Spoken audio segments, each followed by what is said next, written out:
오늘 우리에게 주신 한이의 말씀 사무엘하 24장 1절부터 25절까지 말씀입니다. 사무엘하 24장 1절부터 25절까지 말씀. 이제 봉독하겠습니다. 하나님의 말씀 경청하십시오. 주님께서 다시 이스라엘에게 진노하셔서 백성을 치시려고 다윗을 부추기셨다. 너는 이스라엘과 유다의 인구를 조사하여라. 그래서 왕은 데리고 있는 군사령관 요압에게 지시하였다. 어서 단에서부터 브엘세바에 이르기까지 이스라엘의 모든 지파를 두루다니며 인구를 조사하셔서 이 백성의 수를 나에게 알려주시오. 그러나 요압이 왕에게 말하였다. 임금님의 주 하나님이 이 백성을 지금보다 100배나 더 불어나게 하여 주셔서 높으신 임금님께서 친히 그것을 보게 되시기를 바랍니다. 그러나 높으신 임금님께서 어찌하여 감히 이런 일을 하시고자 하십니까? 그러나 요압과 군대 사령관들이 더 이상 왕을 설득시킬 수 없었으므로 요압과 군대 사령관들의 이스라엘의 인구를 조사하려고 왕 앞에서 떠나갔다. 그들은 요단강을 건너서 갓 골짜기의 한가운데 있는 성읍인 아로엘 남쪽에서부터 인구를 조사하였다. 다음에는 야세웰 성읍 쪽으로 갔고 그 다음에는 길르앗을 거쳐서 닷딤 호치 땅에 이르렀고 그 다음에 다나얀에 이르렀다가 거기에서 시돈으로 돌아섰다. 그들은 또 두로요새에 들렀다가 히위 사람과 가나안 사람의 모든 성읍을 거쳐서 유다의 남쪽 브엘세바까지 이르렀다. 그들은 온 땅을 두루다니고 9달 20날 만에 드디어 예루살렘에 이르렀다. 요압이 왕에게 백성의 수를 보고하였다. 칼을 빼서 다룰 수 있는 용사가 이스라엘에는 80만이 있고 유다에는 50만이 있었다. 다윗은 이렇게 인구를 조사하고 난 다음에 스스로 양심의 가책을 받았다. 그래서 다윗이 주님께 자백하였다. 내가 이러한 일을 해서 큰 죄를 지었습니다. 그러나 주님, 이제 이 종의 죄를 용서해 주시기를 빕니다. 참으로 내가 너무나도 어리석은 일을 하였습니다. 다윗이 다음날 아침에 일어났을 때에 다윗의 선견자로 있는 예언자 갓이 주님의 말씀을 받았다. 너는 다윗에게 가서 전하여라. 나 주가 말한다. 내가 너에게 3가지를 내놓겠으니 너는 그 가운데서 하나를 택하여라. 그리하면 내가 너에게 그대로 처리하겠다. 갓이 다윗에게 가서 그에게 말하여 알렸다. 임금님의 나라에 7해 동안 흉년이 들게 하는 것이 좋겠습니까?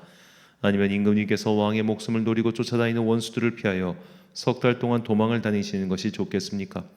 아니면 임금님의 나라에 사흘 동안 전염병이 퍼지는 것이 좋겠습니까? 이제 임금님께서는 저를 임금님께 보내신 분에게 제가 무엇이라고 보고하면 좋을지 잘 생각하여 보시고 결정하여 주시기 바랍니다. 그러자 다윗이 갓에게 대답하였다. 괴롭기가 그지없습니다. 그래도 주님은 자비가 많으신 분이시니 차라리 우리가 주님의 손에 벌을 받겠습니다. 사람의 손에 벌을 받고 싶지는 않습니다. 그리하여 그날 아침부터 정하여진 때까지 주님께서 이스라엘의 전염병을 내리시니 단에서부터 브엘세바에 이르기까지 백성 가운데서 죽은 사람이 7만 명이나 되었다. 천사가 예루살렘 쪽으로 손을 뻗쳐서 그 도성을 치는 순간에 주님께서는 재앙을 내리신 것을 뉘우치시고 백성을 사정없이 죽이는 천사에게 그만하면 됐다. 이제 너의 손을 거두어라 하고 명하셨다. 그때 주님의 천사는 여부수 사람 아라우나의 타작마당 곁에 있었다. 그때 다윗이 백성을 쳐 죽이는 천사를 보고 주님께 아뢰었다. 바로 내가 죄를 지은 사람입니다. 바로 내가 이런 악을 저지른 사람입니다. 백성은 양떼일 뿐입니다. 그들에게는 아무런 잘못도 없습니다. 나와 내 아버지의 집안을 쳐 주십시오. 그날 갓이 다윗에게 와서 말하였다. 여부수 사람 아라우나의 타작마당으로 올라가셔서 거기에서 주님께 제단을 쌓으십시오. 다윗은 갓이 전하여 준 주님의 명령에 따라서 그곳으로 올라갔다. 마침 아라우나가 내다보고 있다가 왕과 신하들이 자기에게로 올라오는 것을 보았다. 아라우나는 곧 왕 앞으로 나아가서 얼굴이 땅에 닿도록 절을 하였다. 그런 다음에 물었다. 어찌하여 높으신 임금님께서 이 종에게 오십니까? 다윗이 대답하였다. 그대에게서 이 타작마당을 사서 주님께 제단을 쌓아서 백성에게 내리는 재앙을 그치게 하려고 하오. 아라우나가 다윗에게 말하였다. 높으신 임금님께서는 무엇이든지 좋게 여기시는 대로 골라다가 제물로 바치시기 바랍니다. 보십시오. 여기에 번제로 드릴 소도 있고 땔감으로는 타작기의 판자와 소의 멍에가 있습니다. 임금님, 아라우나가 이 모든 것을 임금님께 바칩니다. 그리고 아라우나는 또 왕에게 이와 같이 말하였다. 주 임금님의 하나님이 임금님의 제물을 기쁜 마음으로 받아주시기를 바랍니다. 그러나 왕은 아라우나에게 말하였다. 그렇게 해서는 안 되겠소. 내가 꼭 값을 지불하고서 사겠소. 내가 거저 얻은 것으로 주 나의 하나님께 번제를 드리지는 않겠소. 그래서 다윗은 은 53개를 주고 그 타작마당과 소를 샀다. 거기에서 다윗은 주님께 제단을 쌓아 번제와 화목제를 드렸다. 다윗이 땅을 돌보아 달라고 주님께 비니 주님께서 그의 기도를 들어주셔서 이스라엘에 내리던 재앙이 그쳤다. 아멘. 이방인만도 못했어야 라는 제목으로 하나님의 말씀 선포하겠습니다. 자, 오늘 본문 말씀의 사건은 역대상 21장에도 동일하게 나오는 이야기입니다. 21장과 오늘 본문은 약간 그 세부 내용에 아주 세밀한 차이가 있어요. 그 차이를 염두에 두고 읽으면 또 사건을 조금 더 우리가 입체적으로 볼 수 있겠습니다. 먼저 본문에서 안 좋은 번역이 있어서 이걸 꼭 짚고 넘어가야겠습니다. 본문 16절 말씀입니다. 천사가 예루살렘을 향하여 그의 손을 들어 멸하려 하더니 여호와께서 이 재앙 내리심을 뉘우치사. 자, 여호와께서 뉘우치다. 이 표현 잘 생각해 보십시오. 여호와께서 뉘우치셨다. 자, 이 번역 문제가 있죠. 자, 우리말로 뉘우치다라는 단어의 뜻은 스스로 잘못을 깨닫고 가책을 느끼다는 의미입니다. 그러니까 뉘우침은 반드시 잘못이 전제된 단어예요. 하나님께서 잘못하신 겁니까? 아니, 하나님께서 잘못하실 수 있나요? 자, 이 단어를 번역을 이렇게 해놓으면 이게 신학의 근본적인 어떤 전제를 손상시키기 때문에 이거 굉장히 안 좋은 번역인데, 신기하게도 개역 개정, 개역 한글, 세번역 성경 전부 다 이 단어를 사용했어요. 자, 이것은 번역자가 너무 한쪽으로 좀 치우쳐서 생각한 것이 아닌가라는 생각을 저는 지울 수가 없는데, 이 뉘우치다라고 번역한 히브리어는 나함인데요. 이 나함의 뜻은 회개하다는 의미도 있습니다만 문맥에 따라서 그보다는 비통해하다, 애통해하다라는 뜻이 훨씬 강합니다. 그냥 단어의 뜻을 직설적으로 해석하면 마음을 칼로 찢다라는 의미예요. 자, 하나님께서 지금 백성들이 죽어나가고 있지 않습니까? 그걸 보고 애통해 하시는 거예요. 그런데 그 백성들이 죽어나가는 게 하나님의 잘못입니까? 오늘 본문 1절을 보면 여호와께서 이스라엘 백성을 심판하실 목적을 가지고 이 일을 시작하셨다고 나오고, 역대상 21장 1절에 보면 다윗이 사탄의 준동을 받아서 이 일을 시작했다고 그렇게 나옵니다. 역대상 21장 1절 말씀. 사탄이 일어나 이스라엘을 대적하고 다윗을 충동하여 이스라엘을 계수하게 하니라. 자, 하나님께서 잘못하신 게 아니에요. 다윗이 사탄의 유혹에 넘어간 거예요. 자신의 위세를 자랑하고 싶어하는 마음 때문에 이 일이 벌어진 겁니다. 그런데 이거를 이렇게 해놓으면 문제가 있죠. 그래서 오늘 본문 아마 이제 꼼꼼히 읽으시는 분들은 이거 좀 이상한데? 라는 느낌을 받으셨을 텐데, 이거 정말 안 좋은 번역입니다.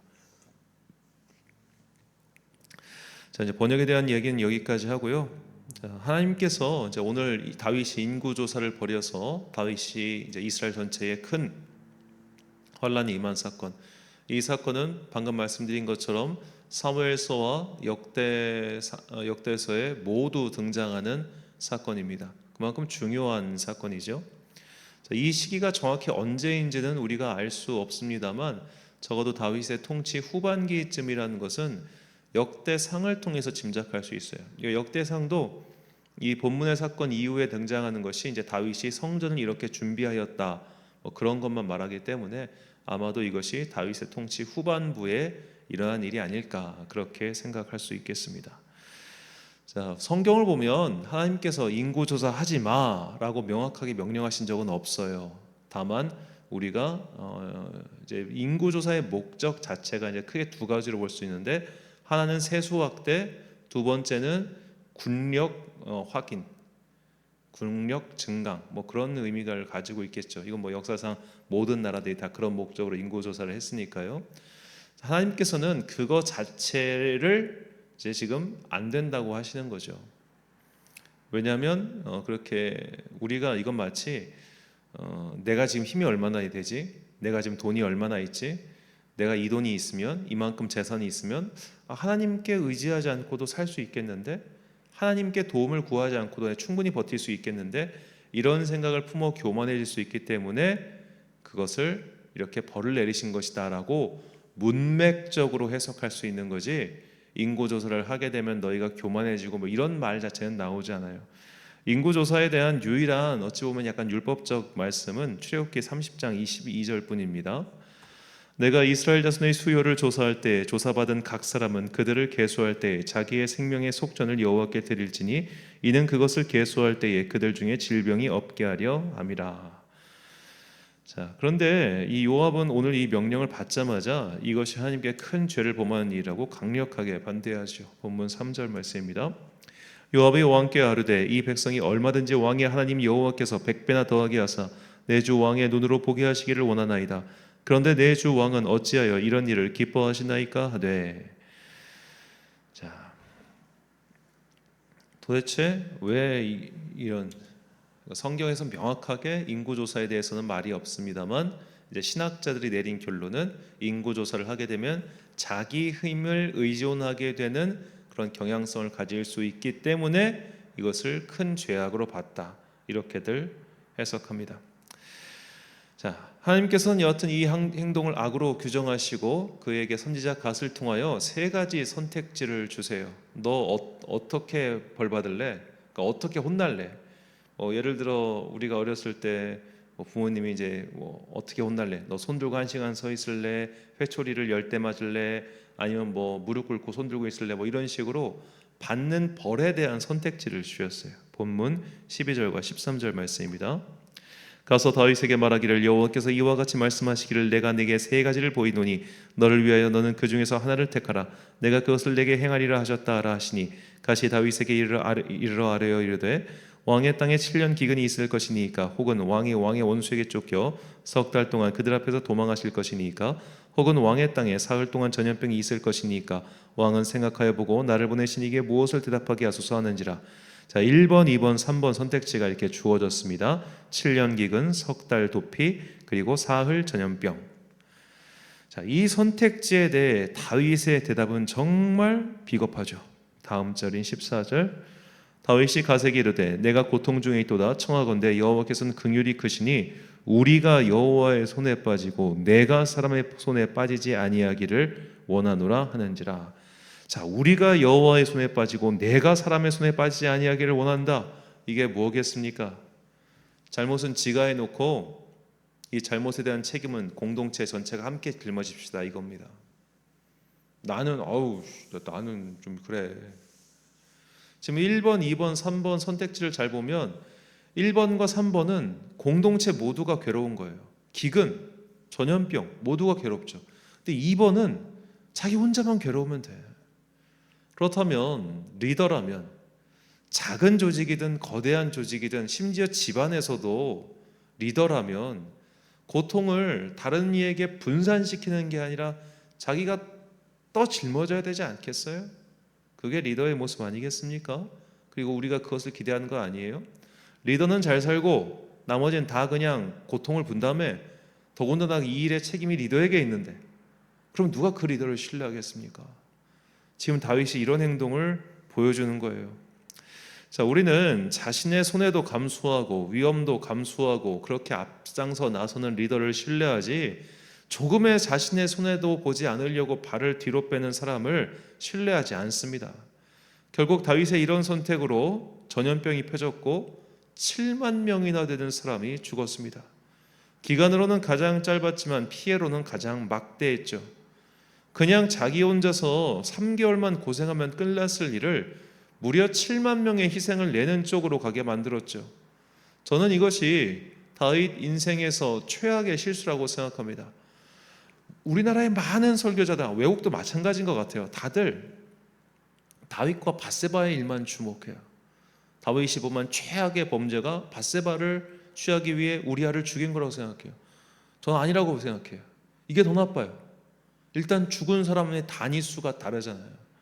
우리가 설령 다윗이 그렇게 우리아를 해친 일로 말미암아 너희 집안에 칼이 떠나지 않을 것이다 해서 압살롬의 반역까지 이어졌다고 가정해도 압살롬의 반역 때 죽은 이스라엘 사람의 숫자는 많이 잡아도 3만 명이 되지 않습니다.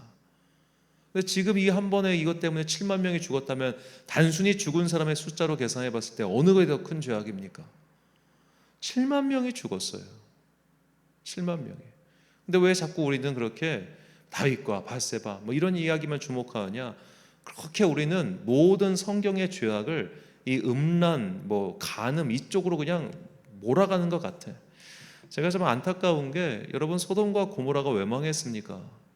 어떤 사람은 자꾸 동성애 때문이라고 하는데 소돔과 고모라가 망한 이유가 성경에 명확하게 남아요. 에스겔 16장 49절과 50절 내 아우 소돔의 죄악은 이러하니 그와 그의 딸들에게 교만함과 음식물의 풍족함과 태평함이 있음이며 또 그가 가난하고 궁핍한 자를 도와주지 아니하며 거만하여 가증한 일을 내 앞에서 행하였음이라 그러므로 내가 보고 곧 그들을 없이 하였느니라. 자, 너희들은 잘 먹고 잘 살면서 너희보다 약한 사람 왜 안 돌봐줘? 그 악이 정점에 달하자 그들을 치신 거예요. 그러니까 성적 타락만으로 도시가 망하는 일은 없어. 함께 망하는 거예요. 모든 그런 역사와 성경의 이야기를 다 이쪽으로만 해석하니까 우리가 이 인구조사로 인해서 생긴 다윗의 이 범죄, 이거에 대해서 정말 모르는 사람도 많고 주목도 하지 않고 그렇습니다. 그런데 역대상을 기록한 에스라조차도 에스라는 다윗에게 굉장히 호의적인 인물이에요.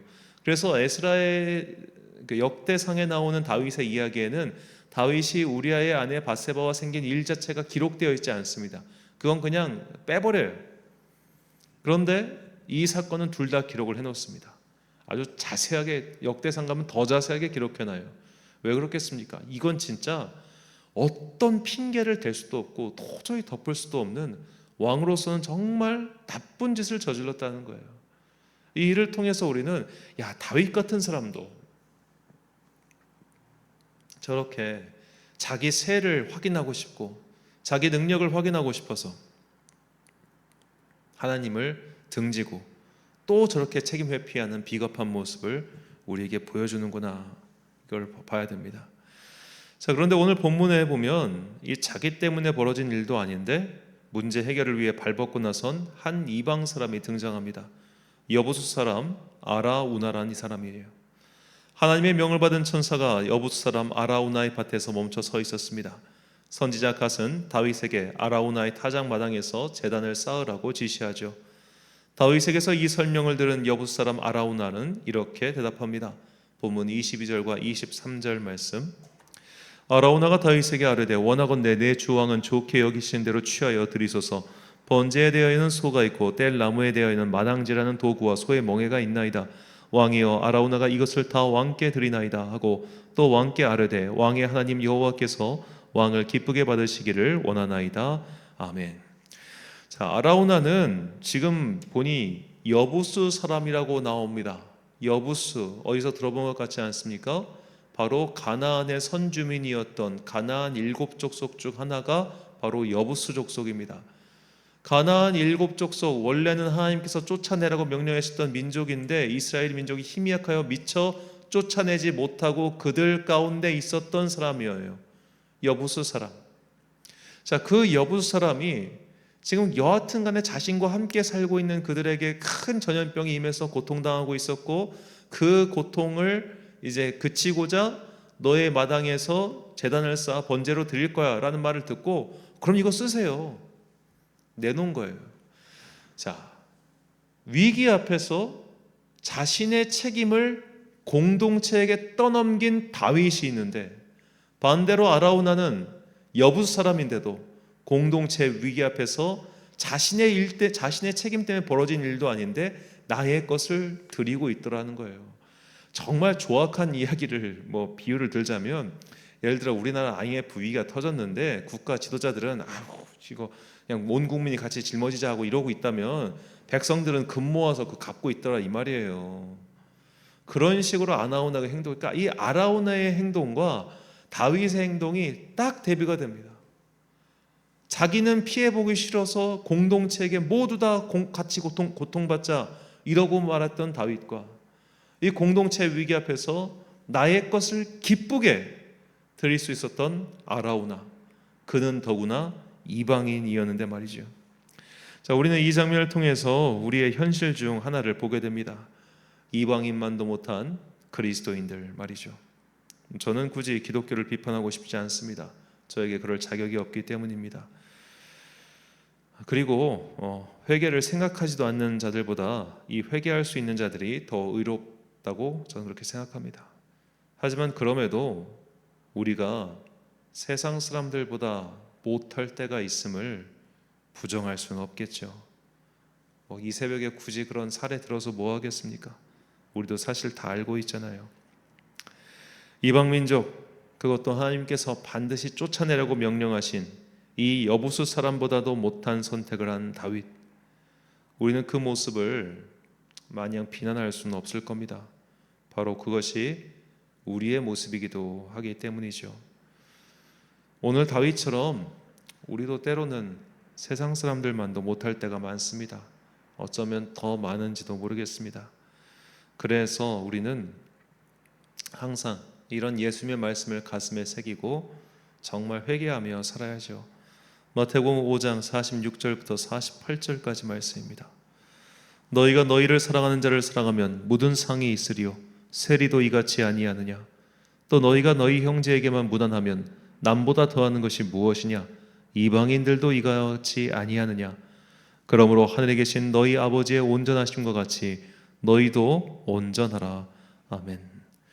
사랑하는 천안 광성교회 성도 여러분, 그리고 이 새벽을 함께 깨우고 계신 귀한 주님의 자녀 여러분, 오늘로써 사무엘하 새벽 설교가 끝이 났습니다.